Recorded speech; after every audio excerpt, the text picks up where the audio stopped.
A city based on industry, from market stalls to collieries, owners, directors, and entrepreneurs. Oh, we've got all that and more. No matter how high you fly, no matter how far you go, the spotlight's on you when we call Wrexham home.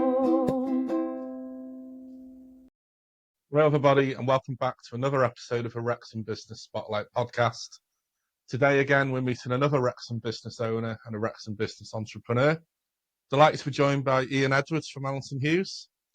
Thanks Ian, to be here. Morning. Yeah, thanks for seeing us, Ian. Thanks Great for to have you on. Yeah, thank you. So just start by telling us about yourself and your journey and how you got into the law. Yeah, so I was born in Wrexham, long time ago now. Went to school in Wrexham. About 13, I think I decided I wanted to be a lawyer, but I wanted to do criminal law at the time.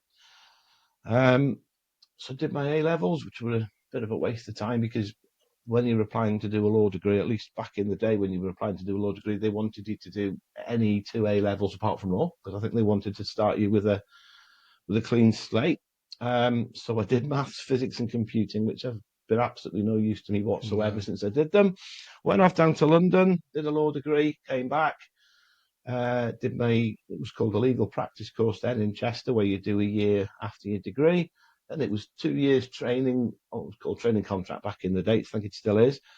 And then I got my first job on Grosvenor Road, and I stayed there from 1994 to, I think it was 2004, I think. And that was a job I just got just because when I came back, back in those days, it was letters, not emails. I just did a ruck of letters to all the local firms and just asking for 2 weeks unpaid work experience. And one firm got back in touch and said, yeah, come and do 2 weeks with us. It'll help your application. And then after that, she said, well, do you want to come back next week and we'll start paying you? And yeah, okay, that sounds good. And then I was asked if I wanted to then go and do a training contract and do my training there to qualify as a solicitor. So, who'd say no to that? Because back at the day, it was quite difficult to sort of get on the ladder. So I spent a few years there. And then I got asked by a councillor if I'd be interested in moving to the Guildhall to work for the council in Wrexham. So I went and had a chat.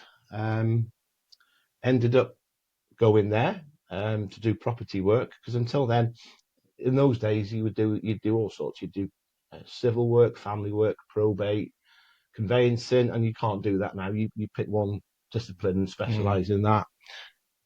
So I went to the council and ended up doing property work. At that point, it was a lot of asset sales because, of course, as is always the case, budgets were tight and they had to liquidate whatever they could. And I was doing things like road agreements and things like that, and infrastructure agreements with builders, and doing things like Eagles Meadow, dare I say it, at the time. So that was your fault, was it? It's all my fault. You can blame that on me. I was only a small part of that. It wasn't my sort of my baby as such. But yeah, I was involved, and it's quite nice to sort of be involved in stuff for months and months and months, and then see it back in the day on the front page of the paper. I mean, it's not that because nobody buys newspapers anymore. Well, I don't. So that was good fun. I enjoyed that. And then I was just out in the Pantarockine one night and bumped into somebody at the bar who was at the time a partner in Allington Hughes. I got talking to him just generally. Allington Hughes had a night out in the Pant. And then I got a phone call, I think a couple of days later, saying, would I like to go and meet them to discuss moving there? So I did, and it was about 2007, I think it was. So I moved there. I think I've made a partner in 2009, and then been there ever since. So I think Allington Hughes is regarded as being sort of, a big-sized company in Wrexham, or, a decent company. How's that journey evolved? Have you seen it grow over that time? Yeah, and I mean, I'll be honest, it was bittersweet leaving the council because I really enjoyed it. And it put me in a difficult position because I wasn't looking to leave. I had more, you can't really say fun when you're doing legal work, but I enjoyed it more perhaps than anything I'd done until then. But I remember when I went and met the guys from Allington Hughes, I said, look, there's probably only Allington Hughes that I would leave the council to come and work for, because I'm happy there. And it was almost like you were thinking, I just couldn't say no. It's because of the reputation, the size of the company, and I always liked the way that it had that sort of ethical side to what it does, not just about billing and moving on. I like to sort of engage with clients and have a bit of a chat with them as well as do the work. And I just, the ethos just sort of fitted what I think I'm about, really. So I went there, and so that'd be about 18, 19 years now, something like that. Do you think it's that sort of ethos that sets Allington Hughes apart and sort of a USP for you? I think so. I'd like to think so. I would say if we've got clients and they want to pick up the phone out of the blue after 6 months, they're not going to get a bill for that. We just want people to sort of you sort of get to pick the clients and that you sort of have a sort of a working relationship with, and they know that you don't work for free, because if we all worked for free, we wouldn't survive. But I think people are willing to pay a reasonable price for what they think is a good service, and that's what we try and do. We don't try and, not these sort of firms that try and squeeze every last penny out of people, because you can overcharge people once, but probably only once. And I think you've just got to be comfortable when you sort of send somebody that you can sort of think, well, I can justify that, and so it works for me. Yeah. But there's obviously lots of areas of law and lots of different specialisms. Which ones do you do, and which ones do Allington Hughes as a whole do? Well, as a whole, the company does pretty much everything apart from libel and slander and stuff like that. So I can say what I want. You can say whatever you like, because that's fine. And I personally, I do residential work, property work, and I still do some of those little Section 38 and 278 agreements and sewer agreements and things like that. So it's just, that's where I've just ended up by virtue of what I did at the council. Yeah. So I think, not to offend you, I think people might view it as very traditional, the law industry. It's very old industry, very traditional and possibly slow moving. How does that work when you're trying to run a modern business?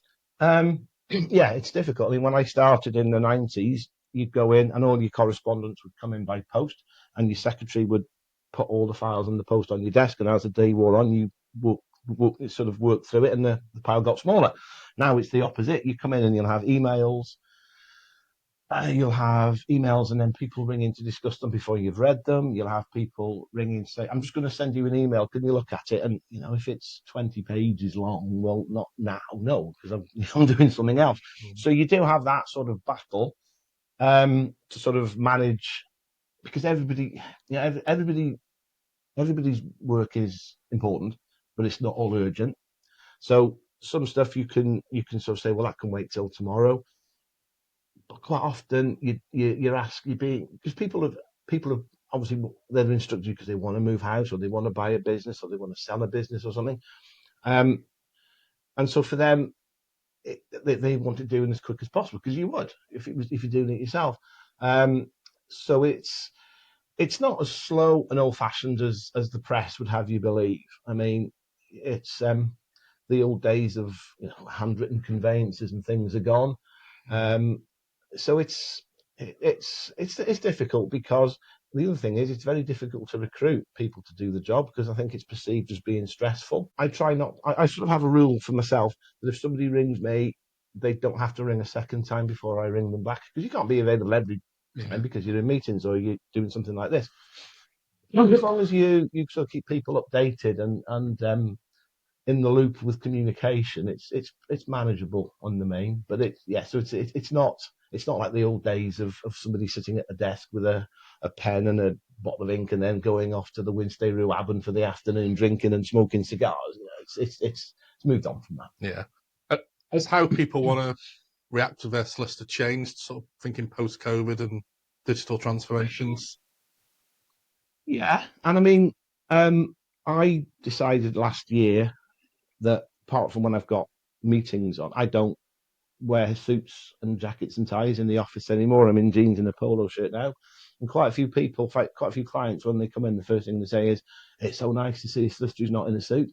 Because I think some clients regard that as a bit sort of stuffy, a bit them and us type of thing. You get clients sort of older than me, who at their stage of life, they're worried about looking after their family when they've gone. So what they're bothered about is not so much what the cost is, but making sure it's done right. Obviously, you get people in the younger generation who are first-time buyers, never really done it before, so they need a bit more guidance onto what the procedures are and what the steps are. And I suppose you just have to adapt to everybody, as they want you to sort of be. Yeah. Some people, you have to sort of, certain things you can't say to certain clients because they might not like it, but other things, some clients like to come in and have a bit of a banter and a bit of a joke, and you just have to sort of work out how they like it, and then it's I guess working with a lot of first-time buyers and then people buying their dream homes, it's got to be quite rewarding, has it? Yeah, it is. It is. When you get somebody who, it's like I say, they're buying their first house, and they'll ring up and sort of say, "Oh, thank you so much," and then they'll a little card and a box of chocolates or a bottle of wine will turn up in the office.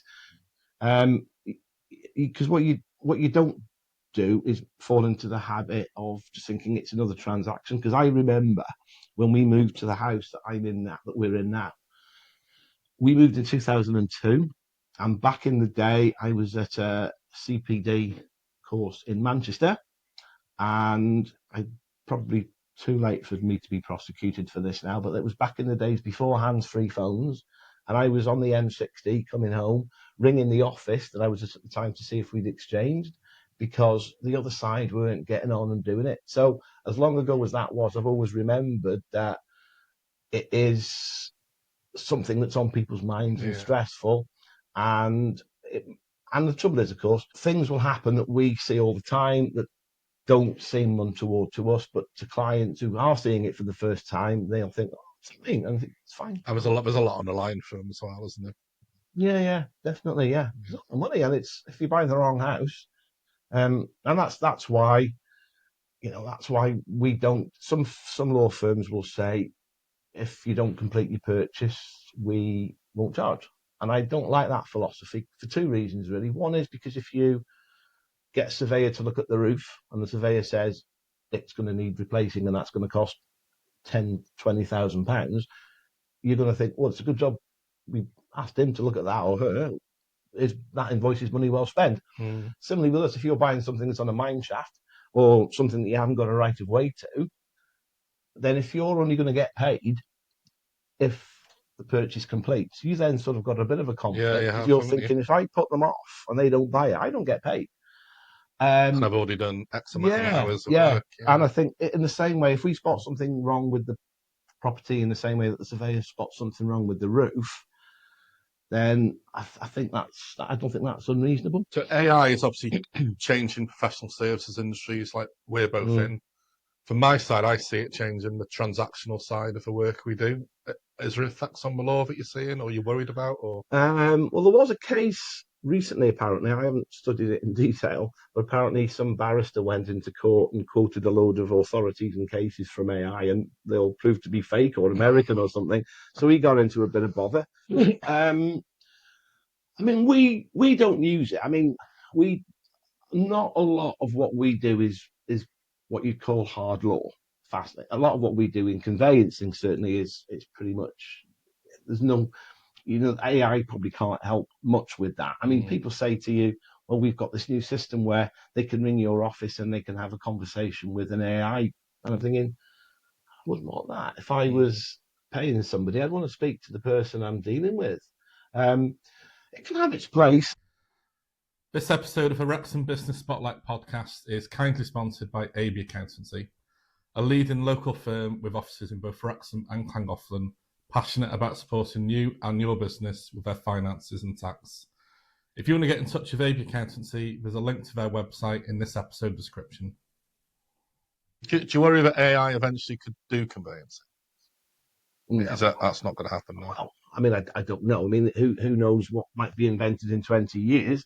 But I think people who, I mean, an AI, I don't think an AI system could witness his signature to a mortgage. Now, I know we might be moving to electric signatures and things like that. I think there's too many steps, and do you want to get into a battle between two computers as to whether you need indemnity insurance for a certain thing or not? And what I am finding though is the clients are obviously doing research on AI and sending you requests in. It's almost like I think I don't want to have my homework marked by a computer, if that makes sense. And you do get it just even before AI, even with the internet. I've had people sort of questioning advice we've given them, and then you've had to point out to them, well, you've taken this from the Canadian Wikipedia page. We get lots of that as well. We get lots of phone calls saying, "Oh, my mate's just told me." Yeah. I'm like, well, your mate probably doesn't know, does he? Yeah, that's what I used to get with PI. If you'd have a straightforward whip claim, when I used to do PI a couple of grand, they didn't realise that because the bloke on the shop floor who'd lost a limb got 260 grand, that they weren't getting the same. And it's almost, if you're like saying, okay, we'll take your file to the bloke in work and let him do it for you. You wouldn't do it bluntly, but that's the sort of, like you say, that's the sort of stuff that you tend to get. And even my dad, even my own dad, he worked in IT all his life, and that does not stop him telling me, giving me legal advice. I'm like, come on, stay in your lane. So yeah, they're out there, and they don't. Yeah, probably don't mean it maliciously. No. Yeah. So you're very involved in the sort of wider Wrexham business community, and you do what I would sort of call the extracurricular activities. Why is that sort of thing important to you? Why do you prioritise that? Well, partly because I miss it from being at the council. And I'm sort of not nosy, but I like to be involved in stuff. And there's that old phrase, isn't there? Somebody needs to do something about this, and then you say, "Well, you're somebody. You do something about it." And I'd rather be involved and do what I can to help, because I'm not the sort of person that can go home and sit in the house and watch Traitors or whatever like that. It drives me mad. So I enjoy doing it. And what you find is that as big as sort of the Wrexham industrial estate is, and as many businesses as there are in the city centre, you do sort of meet the same people on all the committees. Like there's two committees I'm on this afternoon, one City of Culture, and then we're doing City Board after that, and there'll be 2 or 3 people who'll be on both. And when you meet them, you're thinking, what are we meeting about today? What's this? So it's just, and of course then there's an overlap between some of the stuff that you do with the City Board and some of the stuff that we're going to be doing with the Wrexham Business Improvement District. There's an overlap, like certain things, both of those projects could pay, for example, for street wardens in the city centre. So you can sort of link the two, and rather than having to say, well, we'll park this and speak to the other lot and see what they say and come back, you can do it then. Yeah. But I've done school governor posts since my son was in school. About 2008, I've done his primary school. Then I did the primary school in Fly, where I live. And then I went back to his primary school, and I'm also at Darland, so I was there last night. And I just like, I think I'm reasonably good at it. So I just do, and you always feel that there's whatever meeting you're in, there's always some input that you've got that you can give from your legal background that I think perhaps people who haven't got a legal background wouldn't be confident to say. So you become a bit of a known go-to person as well, don't you? The more of these things you do, the more people go, "Oh, Ian's good at that sort of stuff." Yeah. Ian says yes. Well, not so much Ian, but I've got one client on the back of the football who found me on LinkedIn and said he was interested in buying some properties in Wrexham, and he'd seen my profile. Could I act for him? Now he comes over from Tennessee every now and again, and we go for lunch. And you're right, I do get people emailing saying, "Can you put me in touch with?" Or, as you said, somebody rang me last week and said they'd spoken to somebody that comes to Wrexham Business Professionals, which I sort of am involved with. I said, "Oh, so yeah, you do. You sort of, but you've got to be careful that you don't spend too much time making business connections. Yeah. That you're actually not doing any work." I was say, do you have that conflict of interest ever that you need to be in the office, but you've arranged to go do another meeting? Yeah. But you just, if need be, I just work late, and you get more done when everybody's gone home, and the phones aren't ringing, and you're not getting emails, and people aren't sort of coming in for a chat. So I just stay till 9 o'clock ish, whatever, and then go home. And so it doesn't cause problems. You mentioned your client from Tennessee there, looking to buy properties locally. And obviously Wrexham's profile has boosted with the football and American interest. Are you seeing that in property transactions? Yeah. We sold one 12 months ago, property just not far from the football ground. And acting for clients I've acted for years, really nice people. And because when you get the estate agents' particulars in, the first thing we have to do is check identities and things. So I did a company search, and the buyer of this property was, I won't say the name just in case, but it was a company that hadn't been set up. Oh, sorry, it was a company that had only been recently set up, so it hadn't even been put onto Company's House yet, because I rang the agents and they said, oh, this one. But the name of the company was from the south coast of England, and the name of the company was taken from a running joke in It's Always Sunny in Philadelphia, to do with pig meat, if that makes sense. Yeah. And you're still thinking, and of course, what they're doing is, and there's a sort of a political element to this, I suppose, is these people are buying them to make them HMOs or Airbnbs, which is great for bringing people into Wrexham. It's not so great for the first-time buyers who would be wanting to buy, but that's probably something that anybody in a coastal town would say they've been up against for years. Yeah. But we are seeing that, and we've got the guy I've mentioned. We've got the people who've bought the place just down the road from here, the old registry office. I think everybody in Wrexham knows Peter now. He's got around quite quickly. Yeah, he has. And some of his jokes are inappropriate, and none of them are ever funny. But yeah, and he's coming because of that as well. We went to Holt Lodge on Monday. Oh no, it's not Holt Lodge, is it? Crikey, it's Hotel Wrexham now. It's nice what they've done there. They had a great meeting on Monday with the people from Marcus of Christ, which is twinned with Wrexham, and I went there in the 80s playing football when I could run. And there's definitely inward investment coming.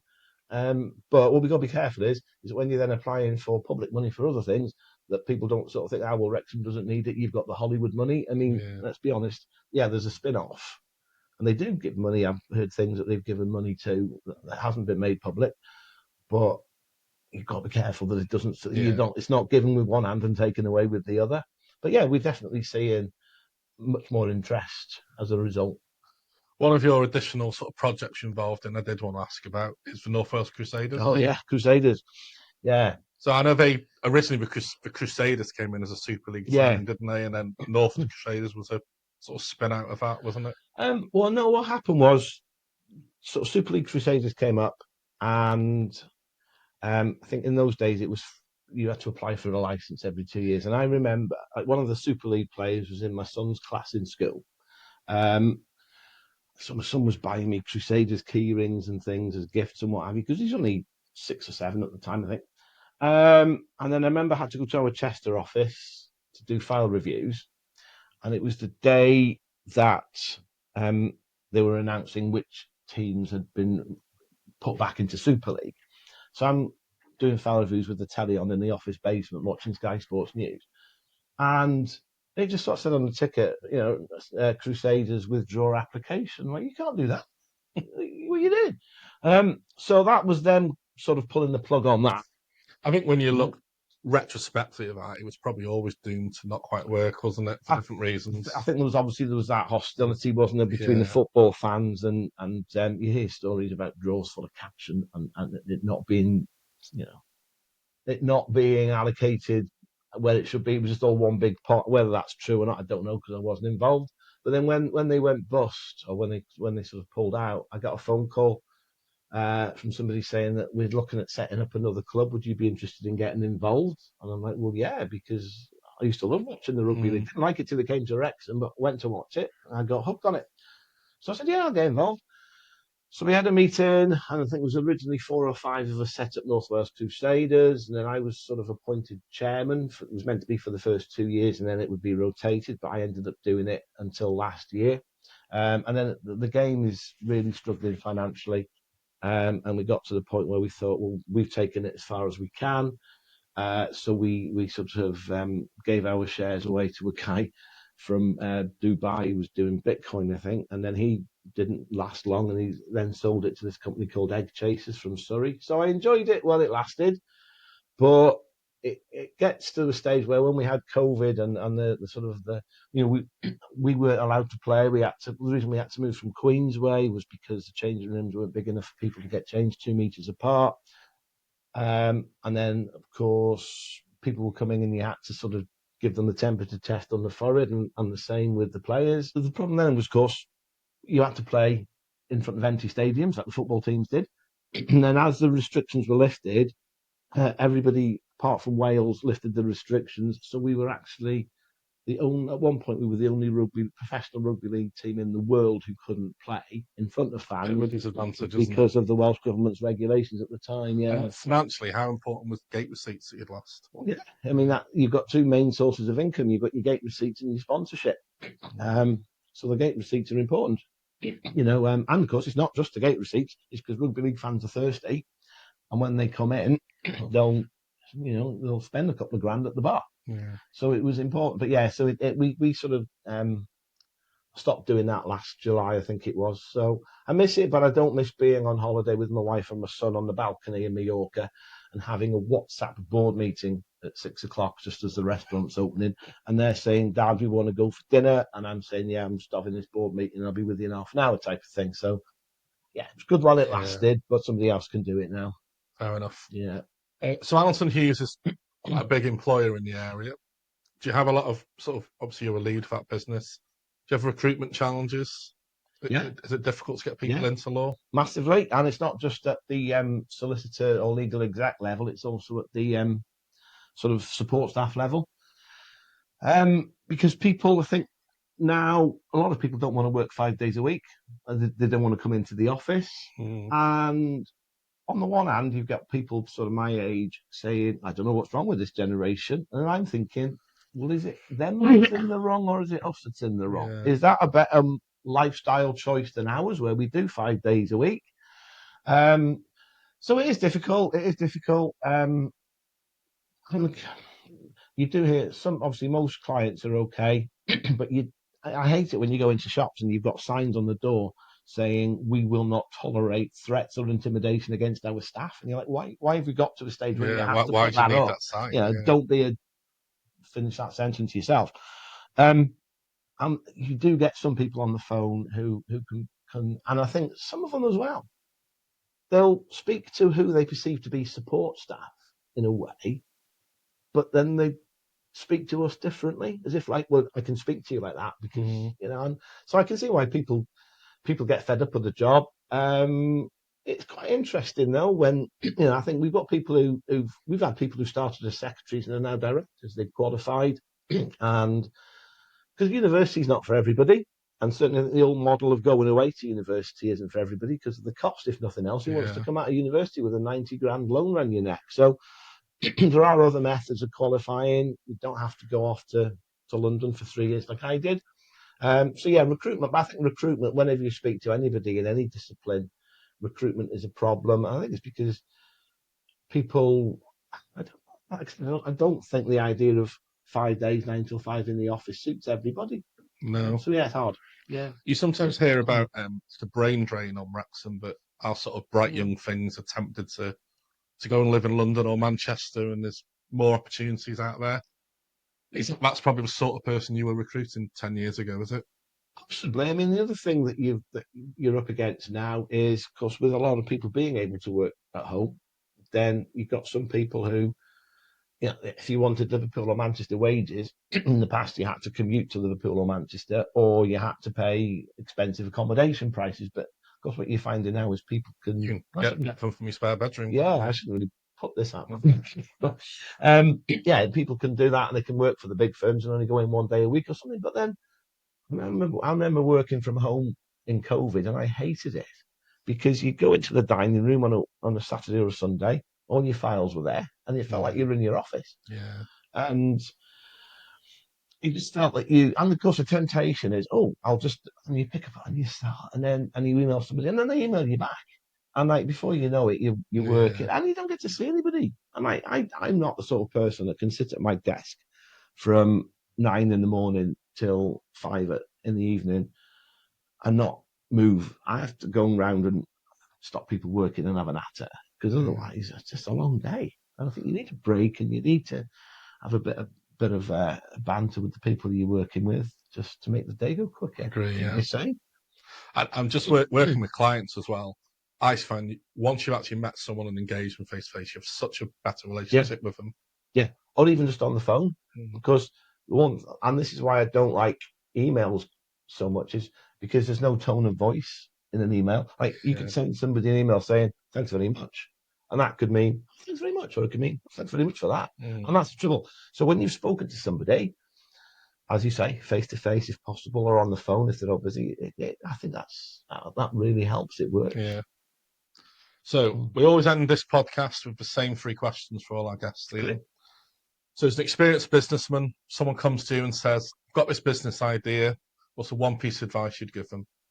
Well, I don't do business sales. I do property sales. I would say, don't speak to me about it, because we don't dabble. We only do what we know. Don't speak to somebody in our business department. Get the right advice from the beginning. Talk it through so that nothing comes as a surprise. If you're asking about properties and things they wanted to buy, well, that's a bit more, that's sort of less speculative, I suppose. But yeah, that's the one thing I'd say, is don't ever dabble, because I've seen people at other firms. It's like I've got one at the moment. I've got a firm where the person selling the leasehold property is really a probate lawyer, and it's very difficult to sort of write to another professional and say, look, how can I put this bluntly? You don't know what you're doing. So stay in your lane and stick, so just speak to somebody who does that, and that's all they do. Yeah, so get professional advice. Yeah, That's what we're looking at there. Yeah. What does success look like to you? Success. For me, it's quite a low bar for me. I just like to think everybody's happy in work, that they're all paid so they can live comfortably. I just want to be able to go to the supermarket and fill my trolley and not wonder what it costs. I don't need a fancy car. Don't need big holidays, because I don't like the hot weather. Success, I suppose, is the business growing, the reputation growing. I'm feeling like you made a difference when you go home, and it's like you were saying before, when the clients are really grateful, or you've done something like with the city board or the bid or whatever, and you sort of think, I did that. That to me is all I really want, if I'm honest. And I know it's easy to say that, but it's just like having a nice life. You don't know how long you've got left. No. So just, success for me is just being happy and, being able to sleep at night and not really have too much to stress about. Nice. And then the Wrexham Business Spotlight has been on you for this episode. So we're going to ask you to turn that favour around and shine a light on another local business worthy some praise. Okay. I'm going to say a charity. Okay. There's a charity in Wrexham, everybody knows it, called We Mind the Gap. And they're coming to our Christmas, Wrexham Business Professionals Christmas event at November to speak. And they sort of bridge that gap between. I had a meeting with Ali, the CEO, a couple of years ago, when my son didn't really know what he was doing after finishing his A-levels. He's just started in university in the last month. But they sort of realise you've got a load of people who don't know what they want to do, and you've got a load of employers who can't recruit, and they sort of somehow try and fuse that together. So Ian, thanks so much. Thank you very much. Appreciate it. Cheers.